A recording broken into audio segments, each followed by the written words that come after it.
हर किस्म के रूहानी जिस्मानी मसाइल और वज़ाइफ के लिए पीर इकबाल कुरैशी चैनल को सब्सक्राइब करें। पीर इकबाल कुरैशी। अर्रहमानिर्रहीम। ज़िलहज्जा के महीने में एक दिन ऐसा है जिसे अरफा का दिन कहा जाता है। अरफा का दिन इतना ख़ास है अहले ईमान के नज़दीक कि इस दिन शैतान अपने ऊपर मिट्टी डालता है और अपनी ज़िल्लत महसूस करता है। इस दिन में अगर इंसान गफलत से ये दिन गुजार दे तो गोया कि उसने अल्लाह रब्बुल इज़्ज़त से मांगने का हक़ ही अदा नहीं किया, और इस दिन को अगर अल्लाह से मांग ले तो अल्लाह रब्बुल इज़्ज़त उस पर अनवारात की बारिश कर देते हैं। यहाँ तक कि अल्लाह फरमाते हैं जो अरफात के मैदान में इस दिन में सिर्फ़ एक साथ के लिए खड़ा हो जाता है तो उसके पिछले सारे गुनाह माफ़ कर दिए जाते हैं, और यहाँ तक कि माँ के रहम से अभी पैदा हुआ। अब ये दिन को अल्लाह ने इतनी खसूसियत दी है, ख़ासियत दी है। इस दिन शैतान ववेला करता है, रोता है। इस दिन में एक ऐसा ख़ास अमल है जो नबी अलैहिस्सलाम की ज़बान से निकला है और हमारे अकाबिर उसको मामूल में लाते थे, और उसकी वजह से अल्लाह रब्बुल इज़्ज़त ने उसको तासीर जो है कवी अता फरमाई है। अगर वो अमल इंसान कर ले उसको 3 फ्यूज़ मिलते हैं उस अमल की वजह से। पहला फैज़ कि अल्लाह रब्बुल इज़्ज़त उस आदमी का ख़ात्मा तौहीद पर, ईमान पर करते हैं। ये सबसे बड़ा इनाम है कि तौहीद पर, ईमान पर ख़ात्मा हो जाए। दूसरा इनाम ये मिलता है कि अल्लाह तबारक व तआला इसको इस्तग़ना अता फरमाते हैं, किसी का मोहताज नहीं करते, दौलत में, रिज़्क़ में, हर चीज़ में उसे बेनियाज कर देते हैं। और तीसरी ख़ास तौफ़ीक उसको ये मिलती है कि इस वजीफ़ा को पढ़ के अल्लाह रब्बुल इज़्ज़त उसकी दुआ को रद्द नहीं करते। वो एक दुआ जो भी दिल से करेगा इस वजीफ़े के साथ सोच ले, अल्लाह रब्बुल इज़्ज़त कबूल फरमा लेगा। अब अमल इतना मुख्तसर है और तासीर इतनी जो है पुरतासीर है और इतनी कवी है कि आप सल्लल्लाहु अलैहि वसल्लम ने अपनी उम्मत को इस माह मुक़द्दस के साथ उस वजीफ़े को जोड़ा है। उसे तराना कहा जाता है।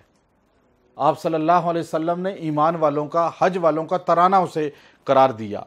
अब वो अमल पढ़ना जो है मुख्तसर है, लेकिन अगर इंसान उसको पढ़ लेगा तो ये 3 फैज़ उसको मिल जाएंगे। अभी कितनी बड़ा तबका है, मैं पूरी दुनिया से, हमारी बहुत बड़ी तादाद है, मेरे पास व्हाट्सअप भरे होते हैं, ख़वातीन मर्द व्हाट्सअप पे वो शुक्रिया अदा करते हैं, रो कर अपने इजहार करते हैं कि हमें इससे अल्हम्दुलिल्लाह ये फ़ायदा हुआ, आपने बताया।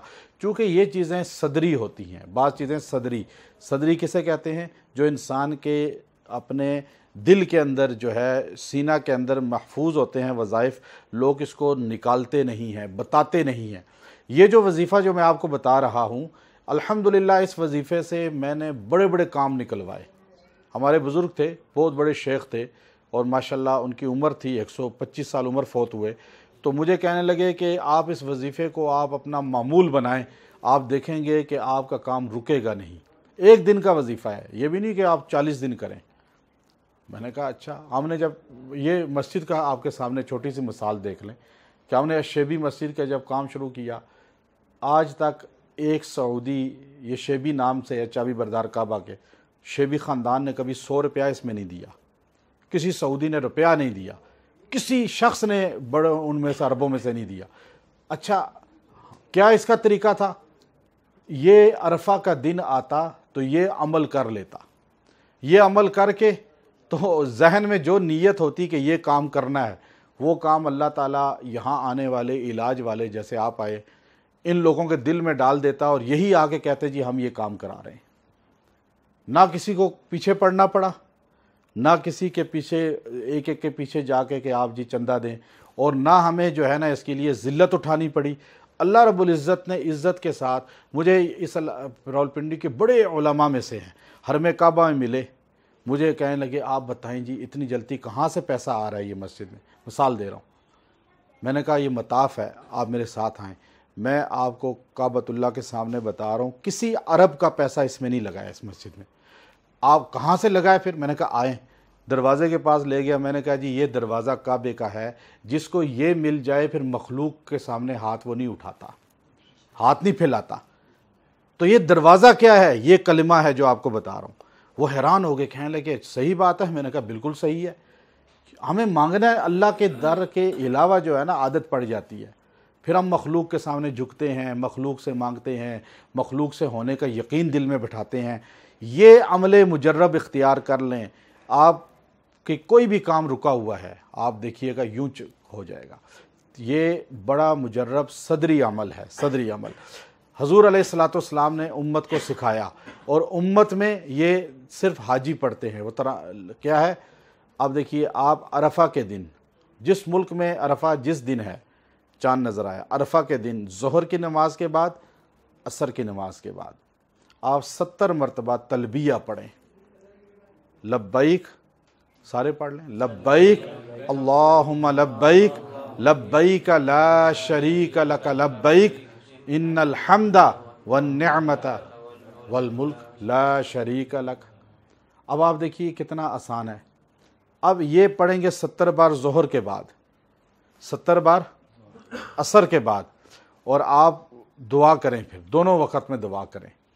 آپ دیکھیے گا پہلا اس کا فیض کیا ہوگا، اس کا ترجمہ بھی غور کر کے پڑھیں، توحید پر خاتمہ ہوگا، چونکہ جب انسان کہہ رہا ہے لا شریک لک، اس کے ساتھ ہے ہی کوئی نہیں شریک، پھر اللہ رب العزت اس کو اپنی ذات کا، جس کے اندر اللہ کی توحید آتی ہے نا، ابراہیم علیہ السلام کو امام الموحدین کہا گیا، تو حسبنا اللہ و نعم الوکیل، انہوں نے فرشتوں سے کہا کہ تم بھی کچھ نہیں کر سکتے، اللہ ہی کرے گا، آگ سے بچانے آئے، تو اتنا توحید میں یقین کامل تھا، تو اللہ نے مستغنی کیا ہی نہیں کیا، اللہ نے ان کو فرشتوں کا بھی محتاج نہیں۔ ہم تو کہتے ہیں جنات مدد کریں، فرشتے کریں، فلاں مدد، نہیں، اللہ کہتا ہے میں خود ڈائریکٹ کروں گا، اس کی ہر جو اس کی ضرورت کی چیز ہے وہ اللہ پوری کرے گا۔ نوکری کا مسئلہ ہے، شادی کا مسئلہ ہے، اولاد نہیں ہے، آپ کے جو ہے نا اور کام رکے ہوئے ہیں، زندگی کا کوئی بھی مسئلہ ہے، آپ اس کو ذہن میں رکھ کے ظہر میں بیٹھ کے پڑھیں عرفہ کے دن، عصر کی نماز کے بعد پڑھیں، اور دل جمعی سے دعا کریں، گویا کہ آپ عرفات کے میدان میں بیٹھے ہوئے ہیں۔ تصور یہ کریں، پھر آپ دیکھیے آپ کا وہ کام یوں انشاءاللہ ہو چکا ہوگا۔ اور دوسرا اس کا جو ہے کہ اللہ تبارک و تعالی جو ہے یہ انسان کو مستغنی کرتے ہیں اور کاموں کو کر دیتے ہیں، تو یہ عمل اپنا ضرور حصہ بنائیں زندگی کا۔ اب یہ لوگ تلبیہ کو بالکل بھول چکے ہیں، تلبیہ کے ترجمے کو بھول چکے ہیں۔ اس کا رسول اللہ صلی اللہ علیہ وسلم نے حاجیوں کو کیوں یہ سکھایا کہ حاجی جب احرام میں یہ پڑھتا ہے تو قبولیت کی گھڑی ہوتی ہے، اسے کہا اور کچھ نہ مانگو، صرف یہ کہو تلبیہ، تو سب کچھ ملے گا اس کے ذریعے تمہیں۔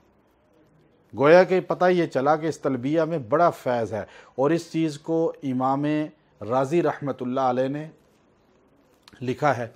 امام رازی رحمۃ اللہ علیہ نے تلبیہ پر بڑی عجیب و غریب اس کے فوائد لکھے ہیں، ہمیں سمجھ آ جائیں تو ہم اس کو زندگی بھر نہ چھوڑیں، ہر روز اس کو پڑھیں۔ کہا اذان ہو، اذان کے بعد آپ تلبیہ 3 بار پڑھ لیں، اللہ آپ کو حج کی توفیق دے دے گا۔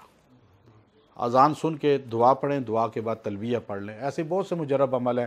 جنید جمشید رحمۃ اللہ علیہ جب یہاں تشریف لائے تو میں نے ان کو بتایا، کہنے لگے میں نے یہ سنا تھا مولانا سعید احمد خان رحمۃ اللہ علیہ جو رائمنڈ کے بڑے بزرگوں میں سے تھے، کہ ان سے میں نے سنا تھا، تو میں نے جب سے پڑھا، مجھے کہنے لگے میں نے جب سے پڑھا میں اس دن سے حج کر رہا ہوں ہر سال۔ اب ہم تو غافل اذان سنتے ہیں، غافل۔ اللہ عمل کے توفیق دے۔ وآخر دعوانا ان الحمد للہ رب